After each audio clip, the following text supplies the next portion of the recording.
Welcome to my channel అండి. ఇదిగోండి ఉప్పు గోంగూర అయితే ఇప్పుడు ఇంకా సీజన్ అయితే వచ్చింది, పచ్చళ్ళు పెట్టుకునే సీజను. ఉప్పు గోంగూర కోసం మేము గోంగూర అయితే తీసుకొచ్చుకున్నాం అనమాట.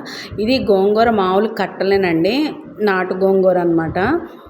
అంటే మామూలు విడిగా కూడా మార్కెట్లో అమ్ముతారు, ఒలిచిన గోంగూర ముదిరిపోయింది కాతే అది కాదనమాట. అది కూడా తెచ్చుకొని చేసుకోవచ్చు. కాతే ఇవి కట్టలే ఒలుసుకొని శుభ్రంగా జాడిచ్చి 2 రోజులు నీళ్ళంతా తుడిసేసుకొని గోంగూరకి చక్కగా ఒక పేపర్ మీద వేసి నీడలోనే ఇంట్లోనే ఇలా ఆరబెట్టుకోవాలి. చక్కగా ఆకుగా ఉంటేనే ఉప్పు గోంగూర టేస్ట్గా బాగుంటుందండి.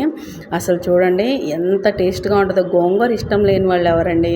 చూడండి, దాన్ని చక్కగా ఆరిపోయిందనమాట, డ్రై అయిపోయింది. ఇంకా మనం ఆయిల్ అనేది వాడకూడదు దీనికి. ఆయిల్ వేసుకోకుండా స్టవ్ మీద పెట్టి చక్కగా వేపుకోవాలి. ఇంకా అది వేగుతూ ఉంటుంది. ఈలోపు మనం పండు మిరపకాయలు కూడా పచ్చివేనండి చక్కగా ఒక మిక్సీ జార్లో మంటకు తగ్గట్టు, అంటే మీరు ఎంత అంటే ఇప్పుడు మిరపకాయలు కొన్ని మంట ఉంటాయి, కొన్ని మంట ఉండవు. పండు మిర్చిలో కూడా మంట లేని కాయలు అనమాట ఇవి.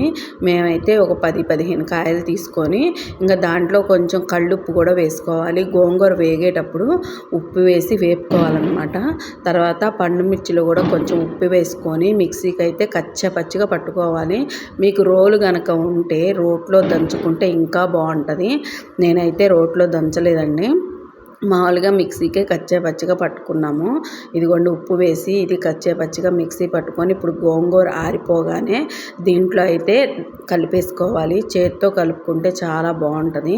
ఇట్లా గెంటతో తిప్పుకునే దానికన్నా కూడా చేత్తో తిప్పుకుంటే చక్కగా మొత్తం కలిసిద్ది. గోంగూర కూడా ఇలా ఆకులే ఉండాలి. దీన్ని మనం నిల్వ చేసుకునే సీసాలో పెట్టుకొని ఎప్పుడు కావాలంటే అప్పుడు కొంచెం తీసుకొని చక్కగా దంచుకొని చిన్నుల్లిపాయలు జీలకర్ర వేసుకొని ఒక పచ్చిల్లిపాయ వేసి దంచి తాలింపు వేసుకుంటే సూపర్ అంటే సూపర్ ఉంటుందండి.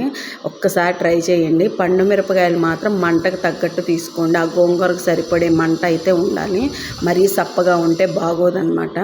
ఇదిగోండి ఇలా అయితే చేత్తో తిప్పుకుంటే బాగా మొత్తం గోంగూర అంతటికీ కూడా పండుమిర్చి అంటిద్ది. ఆ ఉప్పులో చక్కగా మగ్గిద్ది అనమాట. నిజంగా ఉప్పు గోంగూర చాలా బాగుంటుంది, ఎన్ని రోజులైనా నిల్వ ఉంటుంది. ఆయిల్ అనేది చుక్క కూడా వేయకూడదు. ఇప్పుడు అసలు మన పులిహోర గోంగూర టేస్ట్ లాగా వస్తుంది అనమాట. మీరు కూడా ట్రై చేసి మీకు ఎలా వచ్చిందో నాకైతే కామెంట్ చేయండి.